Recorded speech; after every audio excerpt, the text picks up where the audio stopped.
Man cannot discover new oceans unless he has the courage to lose sight of the shore. Maria Luiza von Franz, a Swiss psychologist, noticed a disturbing trend in the mid-20th century. Many men and women, well into their adult years, remained psychologically stunted in their maturation. They occupied the bodies of adults, but their mental development failed to keep pace. Von Franz saw this as such a pressing issue that in 1959 she gave a series of lectures on the psychology of the Puer Aeternus, Latin for eternal child. Originally, this term was used in mythology to refer to a child god who remains forever young. Her teacher, Carl Jung, adopted the term for psychological purposes, describing an individual who, like Peter Pan, fails to grow up. In one of her lectures, von Franz described the Puer Aeternus as the individual who remains too long in adolescent psychology. That is, all those characteristics normal in a youth of 17 or 18 are continued into later life, coupled in most cases with too great a dependence on the mother. Von Franz predicted that in the coming decades, what she called the problem of the Puer Aeternus would spread across the world and affect more and more individuals.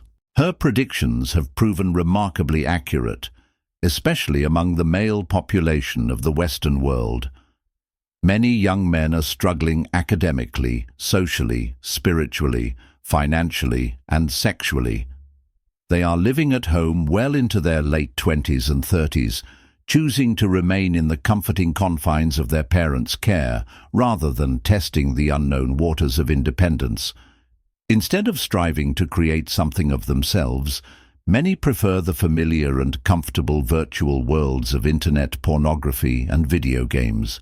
They are passive wanderers in life, with no path or purpose save the pursuit of momentary pleasure to ease their suffering. Based on the scope of this problem, it would not be far-fetched to claim that the issue of the Puer Aeternus is the primary neurosis of the modern age.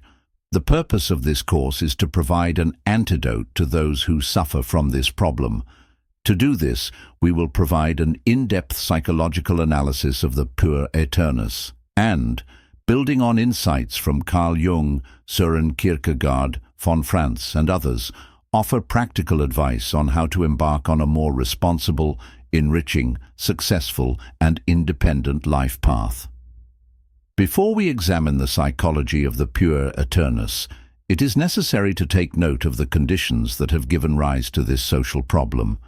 Toward this end, we must discuss how a strong mother complex stunts the maturation of many today. For, as von Franz notes, a man who has a mother complex will always have to contend with his tendencies toward becoming a Puer Aeternus. Throughout evolutionary history, the mother and father have assumed different parental roles. Mothers have always interacted with their children more than fathers.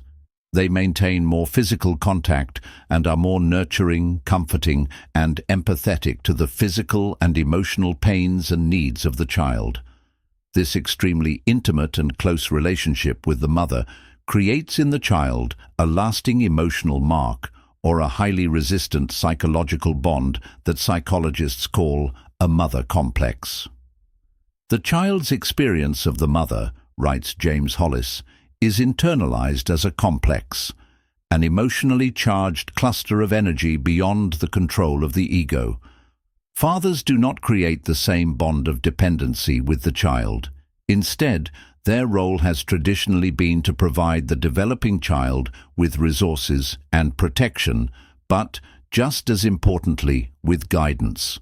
More specifically, the role of the father has been to help the child break free from their bond of dependency with the mother and emerge into the world as an independent and functional adult. In most cultures throughout history, individuals transitioned from adolescence to adulthood with the help of initiatory rites of passage. The primary goal of all initiatory rites, cross-culturally, was to separate the youth from his mother, first physically and then psychologically.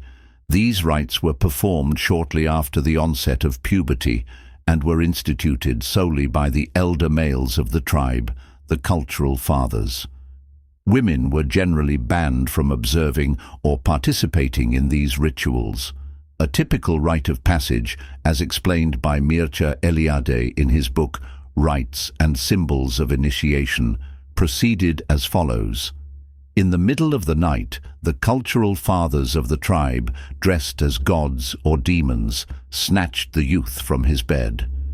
This was the last time the youth would see his mother, sometimes for months.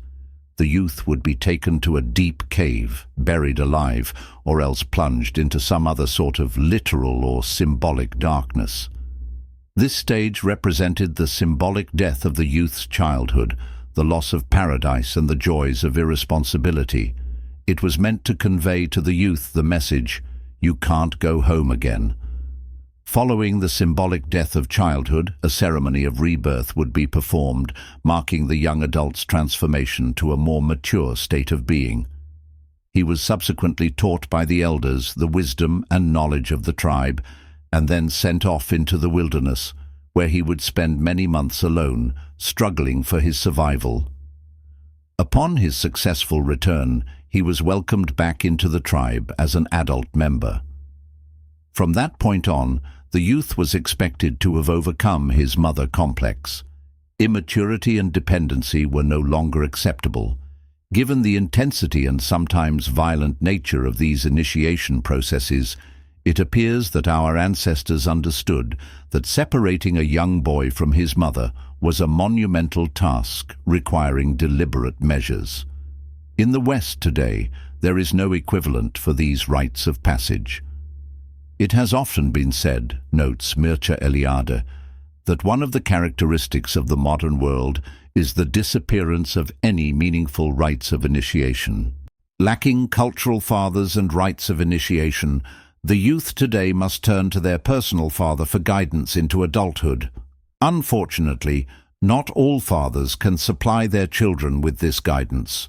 To do so, the father must be strong and independent himself and emotionally present in the child's life.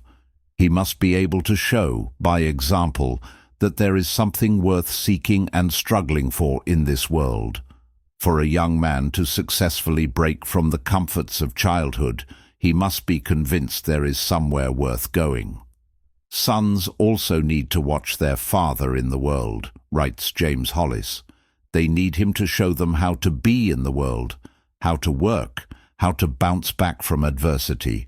They need the activation of their inherent masculinity, both by modeling and by direct affirmation. In his book, Finding Our Fathers, Sam Osherson cites an expansive study in which only 17% of American men reported having a positive relationship with their father during their youth. In most cases, the father was physically or emotionally absent. Reflecting on this statistic, the psychotherapist James Hollis writes, "If this amazing statistic is even close to the truth, something large and tragic has happened to one of the critical balances of nature." A disruption in a critical balance of human nature is exactly what has happened. We live in the epoch of the absent father, and many suffer greatly as a result. Young men are expected to leave the comforts of home, overcome their mother complex, and sculpt a life worth living, all without the psychological support of a father. Is it any wonder that the problem of the Puer Aeternus is so prominent in our time? The effects of an absent father are worsened by the impact this situation has on the mother.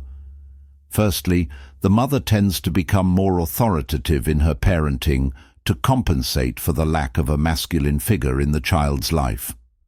Secondly, a failure on the part of the father to provide the mother with love and support creates in her an emotional hunger, which she attempts to satiate through her relationship with her child.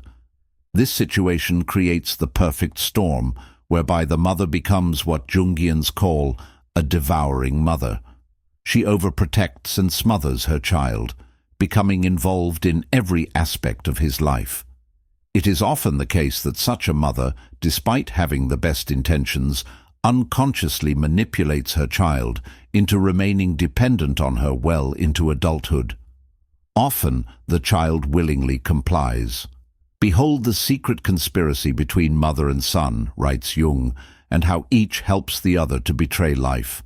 A child brought up in this manner, never granted the opportunity to venture out on his own, stand up for himself, fail and fix his mistakes, or make decisions for himself, will develop into an adult crippled in his capacity to endure and overcome the inevitable challenges and struggles of life. The healthy desire to adapt to reality and to individuate, both of which entail fear, pain and conflict, will be replaced by his need to remain bound to his mother, whether it be his personal mother or a symbolic substitute in the world. If he does not remain dependent on his biological mother, he may desperately seek to find in other women a nurturing replacement or lose himself in the comforting embrace of an addiction. In other words, when a child emerges into adulthood with a strong mother complex, he will not seek to develop his independence and evolve his consciousness. Rather, he will be possessed by what Jung called the spirit of regression, which threatens us with bondage to the mother and with dissolution and extinction in the unconscious. He will find himself in the service of sleep and not the battle of life. He hopes to be caught, sucked in, enveloped and devoured, writes Jung. He seeks, as it were, the protecting, nourishing, charmed circle of the mother, the condition of the infant released from every care.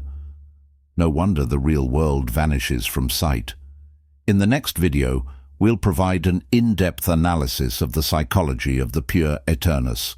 Following this, we'll explore how the Puer can overcome his problems in order to lead a more independent and fulfilling life.